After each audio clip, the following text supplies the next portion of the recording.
Hello and welcome to Sport This Morning. I'm Cecilia Amogbe. It's great to have you join us again. I'm Tayo Salam. And the Tigers are ready for Guinea. It's going to be a tough game this afternoon, 12:45. Tough game? Tough game, yes. Come on.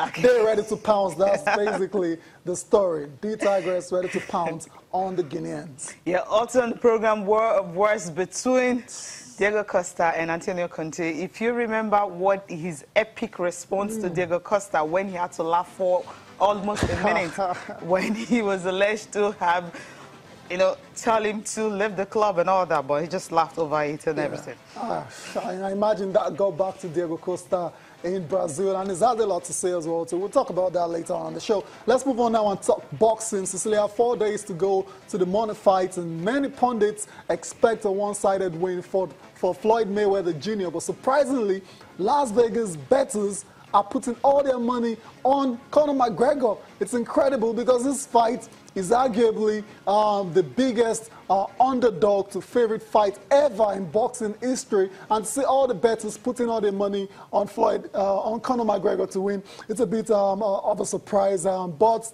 they have their reasons, and if they end up if Conor McGregor ends up actually winning this fight, will be the greatest upset in the history of boxing. But we'll see how that pans out. We'll continue our build-up to the money fight between Floyd Mayweather Jr. and Conor McGregor later on the show. But we'll start off with Cecilia. We're starting Still off talking with betting? Yeah, betting. Yeah, but not Conor and No.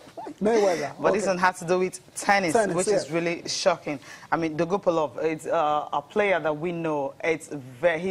He's a fantastic player. I mean, he serves kind of wonderful ball. He hasn't won a Grand Slam, and he's not one of those big stars you will talk about when you talk tennis. But then he's been there. He's been around for a very long time. But the problem now is that it's been confirmed that the ITU, talking about the Tennis Integrity Unit, they are assessing the match between Alexander Dolgopolov and also Thiago Monteiro.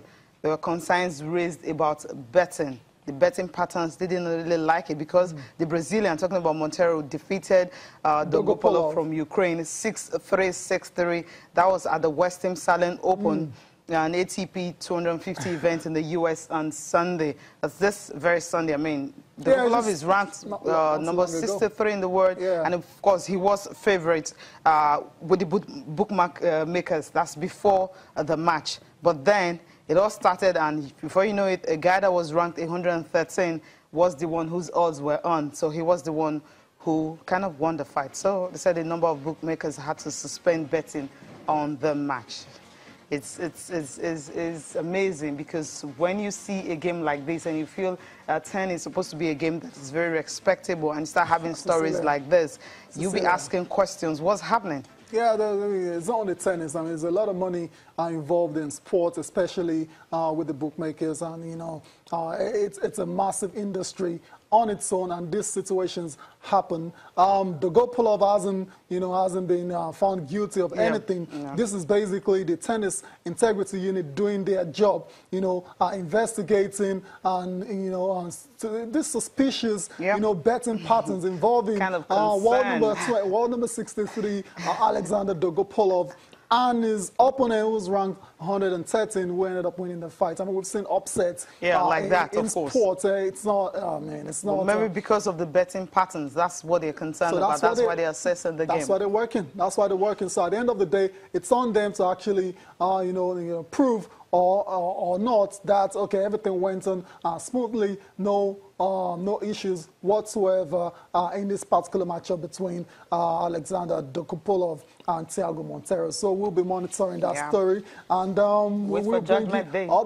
Judgment Day. It's that serious. No, don't wait for. I mean, they're assessing it, so obviously there's going to be a judgment after that because they received the information from their own cooperative agreement with the betting operators, and if they have issues like this they're concerned about, they should let them know. Now they know about it, so we're waiting for judgment. Well, yeah, if you want to call it judgment, it's fine. Let's move on with the show now. Let's talk. Okay, we're still talking tennis, and Cecilia, my heart breaks. Are you worried that every day there's one player pulling out, and if it's not because of the injury, it's because of other reasons? And now it's the turn of Victoria Azarenka, former world number 1. She's pulled out of the U.S. Open officially right now. Officially because of family matters. And okay, let's just go through his quotes. But she just sadly, I'm unable to compete in this year's U.S. Open due to my ongoing family situation that I'm working through. While I will dearly miss being in New York and playing in one of my favorite tournaments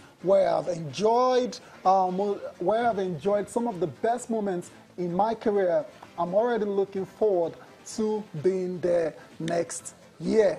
This is a very delicate situation now because it involves a child. So basically what Victoria Azarenka has done is she's chosen to actually be with her baby, which she just had a few months ago, over going to play in the year's last major. Cecilia, how do you, how do you respond to this? My heart bleeds for her because, you know, it's never really too good when you have to choose between, you know, taking care of your baby. I mean, he's about 6 months or 8 months now because she had the baby in December. And in June, that was when she returned, you know. She pulled out of the Cincinnati Open because of Cincinnati Masters because of this, you know, the family issue and all that. We felt before the U.S. Open starts on the 28th, she would have resolved the whole issue. But right now, with this statement, she says she just can't leave Leo behind. That's the name of the son. So, you know, it's difficult, you know, as a mother, you're thinking of leaving your toddler, you know, away, you know, right there in California where she's based and moving to New York to kind of play a tournament that will last for almost 3 weeks. She just can't afford to do that. And the only way she could have played at the U.S. Open is bringing the baby. And with the cost of the battle and all that, and the case in the courts, and the court is saying, look, why the legal situation is going on, you cannot, you know, go anywhere with the baby. But what I feel, I mean, the partner should have been more understanding. We understand they separated in July and all that. But then with this case, maybe I'm paying for her because we just wanted a very competitive U.S. Open so that whoever wins, we understand all the big stars were here. We're happy when she returned in June, thinking, okay, we know Serena Williams is not more there. Competition in the women's circuit. Precisely. But right now, Gabi Muguruza, Petra Kvitova, and Simona Halep, if she finds her feet, I mean, these are the stars you will be looking forward to right now. So we have one down. Sadly, she just wouldn't be there. I'm pained right now. Big shame that Victoria Azarenka, will be missing out the French Open, of the U.S. Open, I beg pardon. But it's a personal issue. We don't know the personal situation, you know, between her and the baby daddy. So we hope they resolve that as soon as possible so she can return to playing amazing tennis. So that's it for tennis now. Wishing Victoria Azarenka all the best as she returns to the courts as soon as possible. Let's move on now and talk boxing.